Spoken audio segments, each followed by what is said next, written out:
Hello दोस्तों, मेरे channel पर आपका स्वागत है। पुराने हिंदी सिनेमा में कॉमेडियन की लिस्ट बने तो एक नाम हमेशा ऊपर नजर आता है, सैयद इश्तियाक अहमद जाफरी। चमेली, ये क्या?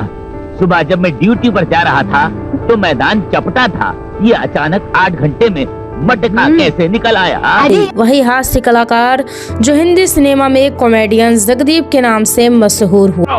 इसके दावे का नंबर नोट करो, इसके माँ बाप का नंबर नोट करो। इसमें मिलावट है, दूध में मलाई मिलाती है, गोश्त में आलू मिलाती है। था उस दौर में ज़वानी वाकर, महमूद और असरानी जैसे कॉमेडियंस को अगर कोई टक्कर दिया करता था तो वो थे जगदीप। नेचुरल कॉमेडी में ऐसी महारत कि सिनेमा के पर्दे पर आते ही तालियां बजने लग जाती। जब मैं बच्चे नहीं चाहता था तो तूने बच्चों की लाइन लगा दी, जब मुझे बच्चा चाहिए तो तूने पेट में गोला बना लिया। वह अभिनेता जिसे शोले में सुरमा भोपाली का किरदार मिला तो ऐसा निभाया कि गब्बर के बाद कोई दूसरा नाम कहिए तो सुरमा भोपाली ही याद आता। अरे वो बदमाश है, मगर हमारा नाम भी सुरमा भोपाली ये भाई नहीं है। वह हास्य अभिनेता जिसको रोते देख डायरेक्टर ने कॉमेडियन का रोल दे डाला। वह अदाकार जिसकी उर्दू डायरेक्टर ने पहला किरदार दे दिया। वह कॉमेडियन जिसका एक जमाने में राज चला करता। यही तो वो गलती करते हैं। एक पते की बात बताओ अरुण बाबू, कहो। लौंडिया से तो झटपट धड़ाम से कह देना चाहिए कि मैं तुमसे मोहब्बत करता हूँ, नहीं तो लौंडिया डरपोक समझती है, बुद्धू समझती है। मगर वह अपनी सफलता पचा नहीं सका और गलत राह पकड़कर सब बर्बाद कर बैठा। चलिए आज हम आपको सैयद इश्तियाक अहमद के कॉमेडियन जगदीप बनने से लेकर उनकी गलत राह पकड़ने का पूरा सच बताते हैं। डॉलर होगा, ऊंचा डॉलर होगा। पंडित रविशंकर का नाम सुना है? उनका नाम कौन नहीं जानता। तालाब के ऊपर बैठे हुए सितार बजा रहे थे। मैंने छोटे सरकार से कहकर उनको अमेरिका भिजवा दिया। आज पूरे अमेरिका में उनका सितारा झनझना रहा है, झनाझन झनाझन झनाझन। सैयद इश्तियाक अहमद 30 मार्च 1939 को मध्य प्रदेश के दतिया में पैदा हुए थे। पिता अंग्रेजों के जमाने में बैरिस्टर हुआ करते थे। बचपन अच्छा गुजर रहा था मगर 1947 का बंटवारा हुआ। इनकी भी जिंदगी तिनकों की तरह बिखर गई। लगा सब कुछ ठीक हो जाएगा, मगर इसी वक्त इनके पिता का इंतकाल हो गया। पूरा घर 2 वक्त की रोटी को तरसने लगा तो माँ बेटे को लेकर बम्बई चली आई। यहाँ अनाथ आश्रम में खाना बनाकर पेट भरने लगी। 1949 के आसपास की बात है। 9 साल के इश्तियाक सड़कों पर सामान बेचकर 1-1.5 रुपया कमाया करते थे। एक दिन सड़क पर सामान बेच रहे थे कि आवाज आई, ओ बच्चे फिल्मों में काम करेगा। इश्तियाक मुड़े, बोले क्या होता है?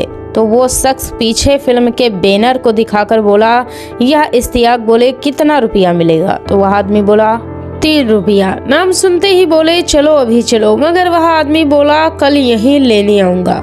वह आदमी फिल्म में एक्टर्स की सप्लाई किया करता था। अगले दिन उनको लेकर पहुंच गया शूटिंग के सेट पर। बलदेव राज चोपड़ा अपनी पहली फिल्म बना रहे थे। शूटिंग में बच्चों का सीन था तो उन्होंने कुछ बच्चे मंगवाए थे।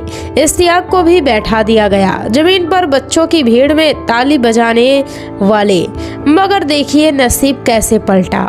राज दरबार का सीन था। जिस बच्चे को दरबान बनाकर उर्दू के डायलॉग बोलने थे वह बोल ही नहीं पा रहा था। चोपड़ा साहब बोले कोई और है जो बोल पाएगा? इश्तियाक बगल में बैठे बच्चे से पूछने लगे, डायलॉग बोल दिया तो क्या होगा? दूसरा बच्चा बोला 3 का 6 हो जाएगा। इतना सुनते ही वह चिल्लाए, मैं बोलूंगा। मुस्लिम परिवार से थे, उर्दू बड़ी अच्छी थी। एक ही बार में डायलॉग बोला तो BR चोपड़ा के बेटे और फिल्म के असिस्टेंट डायरेक्टर यश चोपड़ा ने स्टेज पर दरबान का किरदार दे दिया गया। किस्मत पहली बार ही भीड़ से स्टेज पर ले आई। 1951 में वो फिल्म आई थी अफसाना। उसमें छोटे जगदीप को पहचान भी सकते हैं। शूटिंग में मौजूद दूसरे सप्लायर की नज़र भी उन पर पड़ गई कि एक बच्चा बड़े अच्छे डायलॉग बोलता है तो वह भी उनको छोटे मोटे किरदारों के लिए उनको ले जाने लगा। फिर एक दिन किस्मत ही खुल गई। 1954 में एक फिल्म आई, धोबी डॉक्टर। हीरो थे किशोर कुमार और उनके बचपन का किरदार मिल गया। इश्तियाक को फिल्म में बस इनको रोने वाला सीन देना था। उस सीन पर नजर पड़ गई महान डायरेक्टर विमल रॉय की। वह इतने प्रभावित हो गए कि फौरन अपनी टीम से बोले, मुझे यह लड़का चाहिए। खैर उनको बुलाया और बोले, मेरी फिल्म में बूट पॉलिश वाले का कॉमेडी रोल करोगे, 250 रुपए दूंगा। इश्तियाक ने फौरन हाँ कर दी और उनको किरदार मिल गया। 1953 में बलराज साहनी की फिल्म आई 2 बीघा जमीन। बूट पॉलिश वाले लड़के के छोटे से रोल ने विमल रॉय को इतना खुश कर दिया। उन्होंने इश्तियाक को 250 की जगह 2000 रुपए फीस दे दी। इश्तियाक सबकी नजरों में चढ़ गए और उनका नसीब वहीं से पलटने लगा। मगर इसी बीच एक दिलचस्प घटना हुई और इश्तियाक जगदीप बन गए। हुआ यह कि फिल्में मिलना तो शुरू हो गई। एक दिन सड़क पार कर रहे थे तो वहां फिल्मों के पोस्टरों पर नजर पड़ी। दिलीप कुमार से लेकर दूसरे एक्टरों के नाम देखकर सोचने लगे, इन लोगों ने अपना नाम बदला है, मुझे भी कुछ दूसरा नाम रखना चाहिए। बस तब क्या, खूब सोचा और अपना नाम जगदीप रख लिया। खैर नाम बदलना फल गया और इनको हीरो के रोल ऑफर होने लगे। 1957 में हम पंछी एक डार और सुपरहिट फिल्म भाभी मिल गई। भाभी में तो इनके हीरोइन नंदा के साथ रोमांटिक रोल ऑफर हुआ था। वैसे जगदीप हीरो बनकर मशहूर ही हो रहे थे कि किस्मत थोड़ा दगा दे गई। हुआ ये कि इनको बरखा पुनर्मिलन जैसी कुछ फिल्मों में मुख्य हीरो का किरदार मिल गया। फिल्में जब तक बनी तब तक कलर फिल्मों का दौर आ गया था और इनकी सारी फिल्में ब्लैक एंड वाइट थी। रंगीन फिल्मों की वजह से दर्शकों ने उनकी ब्लैक एंड वाइट फिल्मों से दिलचस्पी दिखाई ही नहीं और जगदीप का हीरो बनने का सपना ही टूट गया। मगर किस्मत में कॉमेडियन बनना लिखा था और वह फिल्म आ गई जिसने इनको मशहूर कर दिया। 1968 में शम्मी कपूर की ब्रह्मचारी, जिसमें लाल टोपी लगाए जगदीप बने मुरली मनोहर जबरदस्त एक्टिंग के दम पर कॉमेडियन बन गए। फिर तो एक से बढ़कर एक किरदार मिलने लगे। 1969 में आई जीने की राह का सुंदर देखिए। 1970 में खिलौना फिल्म में महेश का रोल, एक नारी एक ब्रह्मचारी का भोला, स्वर्ग नर्क चला मुरारी। हीरो बनने से लेकर न जाने कितने जबरदस्त किरदार, मगर एक रोल ने तो उनको ऐसा हिट किया कि पूरा देश उनको किरदार के नाम से जानने लगा। 1975 में वह फिल्म आई थी, नाम था शोले। वैसे तो उनको कई किरदार हिट हुए मगर लकड़ी बेचने वाला सुरमा भोपाली का रोल तो मानो उनके लिए ही बना था। धर्मेंद्र और अमिताभ का कॉलर पकड़ने वाला सीन तो ऐसा सुपरहिट हो गया कि लोग आज तक भूल ना सके। वैसे कम ही लोगों को पता होगा कि सुरमा भोपाली कोई काल्पनिक किरदार नहीं था। फिल्म रिलीज के साल भर बाद जगदीप और जॉनी एक फिल्म की शूटिंग कर रहे थे। अचानक सेट पर सांवला सा आदमी आ गया और जगदीप को घूरते हुए बोला, मुझे पहचाना, मैं ही हूँ सूरमा भोपाली जिसे तुमने बदनाम कर डाला। वह कहने लगा, मैं फॉरेस्ट ऑफिसर हूँ और तुमने मुझे लकड़हारा बना डाला है, मैं तुमको छोड़ूंगा नहीं। वो तो भला हो जॉनी वॉकर का जिसने बीच बचाव कर मामला शांत कर दिया था। खैर शोले के बाद तो जगदीप के घर फिल्म मेकर्स लाइन लगाने लगे। पैसों की बरसाती होने लगी। गाड़ी बंगला शोहरत किसी चीज की कमी नहीं रही, सब कुछ कमा लिया। मगर फिर ऐसा क्या हो गया कि इनका लड़का ही इनसे नफरत करने लगा। आखिर क्यों हर रेस जीतने वाला कलाकार रिश्तों की रेस हार गया? चलिए हम बताते हैं। हुआ यह कि जब कामयाबी की सीढ़ी चढ़ रहे थे तो महमूद और आर.डी. बर्मन से दोस्ती हो गई।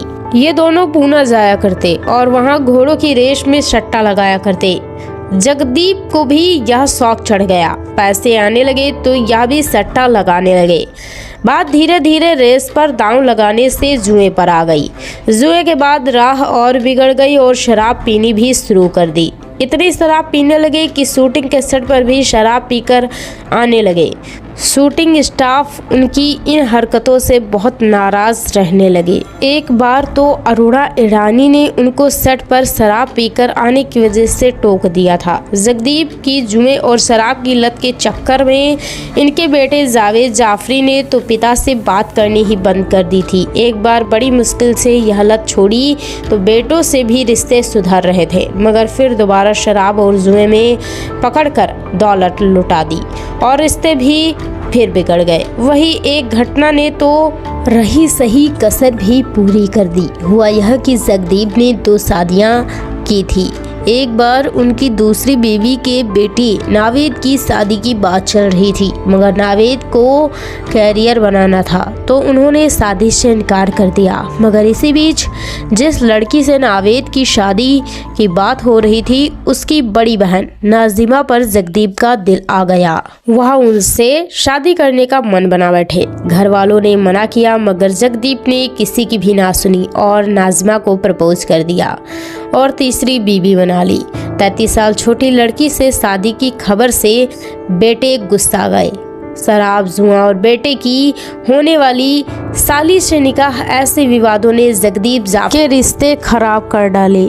इसी वजह से जगदीप काफी डिप्रेशन में भी रहा करते थे। बढ़ती उम्र की वजह से तबीयत भी खराब हुई तो चेकअप में पता लगा कि उनको कैंसर हो गया है। 8 जुलाई 2020 के दिन कॉमेडियन जगदीप जाफरी की मौत हो गई। दोस्तों, आपको मशहूर कॉमेडियन जगदीप जाफरी याद है? क्या आपको इनकी कोई फिल्म या किरदार याद है तो हमें कमेंट में जरूर बताइएगा। ऐसी ही और स्टोरीज को जानने के लिए आप हमारे चैनल को सब्सक्राइब कर सकते हैं। बस बेल आइकन दबाना मत भूलिएगा। Thanks for watching.